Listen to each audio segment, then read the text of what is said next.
Hi, thank you once again for joining me in another episode of Chad Sports Talk. In case you don't know, my name's Chad, and I'm going to take a dive in the world of sports. And this week, this is going to be my NFL Week 4 prediction video. And last week, I'm going 11-5. I felt pretty good about that one. And this week, we've got some very good matchups across the board. So let's just go ahead and dive right into tonight's matchup on Thursday Night Football between Jacksonville and Cincinnati. Jacksonville showed some brilliance last week against Arizona in that first half and actually led the Cardinals. But rookie mistakes came across. And Cincinnati is just one of those teams you're not going to be able to make mistakes because they will make you pay. Their Burrows and Chase connections going to live up. And it's a rematch of the college football playoff final between LSU and Clemson. You remember that one? And it's going to be the same thing. Burrow's going to come on top and Bengals is going to win. Moving on to Sunday. First game on the docket here would be Tennessee at the New York Jets. And it's just going to be the same old song and dance for Zach Wilson and the Jets. Tennessee is just going to be way too much for him and just go roll past easy for victory. Up to the Windy City with the Chicago Bears hosting the Detroit Lions. So the Detroit Lions have been in all their games. Well, not really all their games, but they've showed brilliance in all their games. Been able to put up some points. And the clueless Bears will continue to self-destruct as Matt Nagy has no flipping clue on how to run his offense anymore. That offense is just abysmal right now. The O-line is just, like I said, as strong as a wet paper bag. Detroit will walk in there and get their first win of the season. I hate to say it, but it doesn't look good for Chicago right now. On the bright side, let's head down to South Beach, where the Indianapolis Colts will head down and take on Miami Dolphins. These are two quality teams that have dealt with some injuries. Carson Wentz actually was very valiant coming out last week on some bum ankles and actually put up a decent performance against the Titans. And Brissett has led the Dolphins very well in replacing Tua. And they had that excellent match last week in Vegas against the Raiders, but lost in OT. This is just two teams that are showing signs that they're improving to be competitive in divisions. Definitely good solid twos in those divisions. And I had to go back and forth with this one, but the Miami defense has allowed just a few more yards than Indianapolis's, and Indianapolis took on Mark Henry, so it kind of looks at that way, and I'll say that would be enough for Wentz to actually, have a decent game and lead the Colts to victory. Up in Minnesota, where the Cleveland Browns visit the Minnesota Vikings. Minnesota right now is flying high after shutting out Russell Wilson and the Seattle Seahawks at the second half of their game and just rolled over Seattle. Cleveland struggled a bit against Chicago, but were able to get it done overall. But Cleveland's defense will not have the same effect they did against the Bears, against Minnesota. Kirk Cousins is definitely a little bit better quarterback than the Bears quarterbacks right now.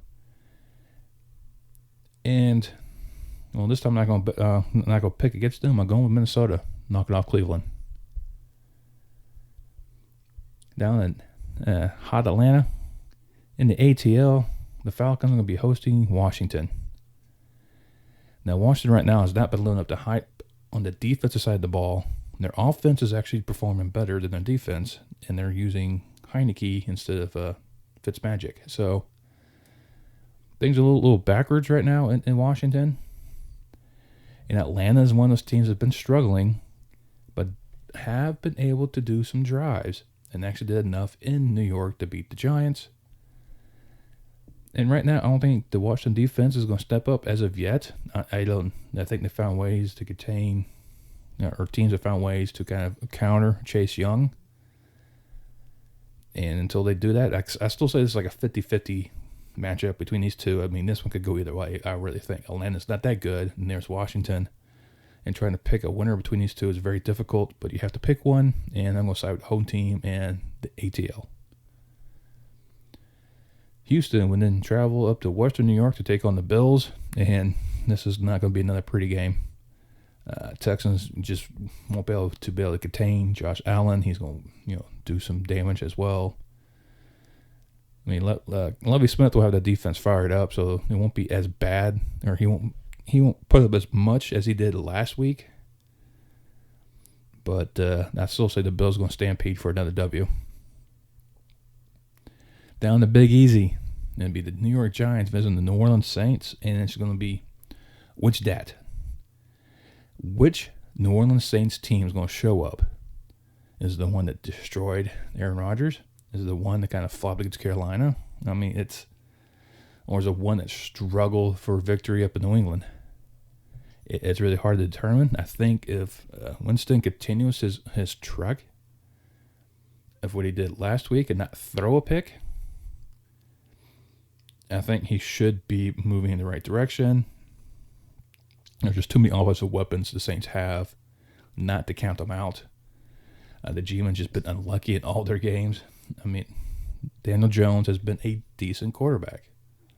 He's limited his mistakes, which is key for the Giants to win. But the defense has got to have to match suit. They're missing some playmakers. Barkley is not really doing too much, but I have to go with the Saints on this one. It's just like I said, just too many weapons on the Saints offense not to go against the Saints. Kansas City will then travel to the city of brotherly love to take on the Philadelphia Eagles. Now I think Mahomes is going to find himself against that Philly defense. He's going to go back to the Mahomes we know, hopefully. He doesn't start throwing up prayers to receivers, get bounced around and picked off like he had against Baltimore and the Chargers. He needs to kind of, limit himself to kind of, trying to be too much of a hero. And I think the Chiefs will be able to come out of Philadelphia with a W and kind of get that, their season back on track. The Carolina Panthers are going to take on those Dallas Cowboys at Jerry's World. Right now, the Panthers are without McCaffrey, so the rushing attack is taking a step back. Sam Darnold's doing quite well, away from the big lights of New York City. But that Cowboys defense right now is just flying everywhere. I mean, Marcus Parsons is just moving all over the place. A plug-and-play player that's been that wreaked havoc against the Eagles. I don't see the Dallas defense getting too much pressure to Darnold as much as they did last week against Hurst. But I believe the Cowboys will be able. There's just Dak right now is just playing at MVP level. Zeke's doing just enough. I mean, especially now he's splitting the load, and there's just too much weapons on that offense to not to go against them. And right now, I see the Cowboys going 4-1. Now we're going to lump these two together. These are two big NFC West showdowns between the 49ers hosting the Seahawks and the Rams hosting the Cardinals. I mean, I've said all four of these teams are going to make the playoffs. So these games are going to be highly contested each time these teams face each other. And it's hard to really pick which one's which. Right now, I think the Rams are definitely the better team of the four right now. So I definitely say the Rams are going to contain Murray and the Cardinals and win their game. And between Russell Wilson and Jimmy G, it goes either or. I'm going to put more faith in the 49ers defense than I will the Seahawks defense, especially how they got lit up last week by the Vikings. 49ers defense, they're not as much because Aaron Rodgers was able to drive on them and sub that game with a field goal last week. But I'm going to go with this home team as well. Pick the 49ers kind of rebound from their loss to Green Bay and beat Seattle. Speaking of Green Bay, Aaron Rodgers is going to welcome Big Ben into Lambeau Field, and it's that Steelers O-line who should perform a little bit better. But this is Rodgers' neighborhood, and he is just going to pick apart the Steelers and off to another victory. Now we head off to Mile High City, where the Denver Broncos will host the Baltimore Ravens. For the Broncos D, which is good, but this is the first quality offense they're going to be facing. And As good as they are, they'll maintain that good because Ravens have shown their struggle against good defenses. And when your top player leads your team both in passing and rushing, that's not a good sign. Nothing against Lamar Jackson's athletic ability. He is a great athlete when it comes to the Baltimore Ravens. He is key to them. But he can't be carrying the team on his legs and his arms. I mean, sooner or later, the poor man's going to break.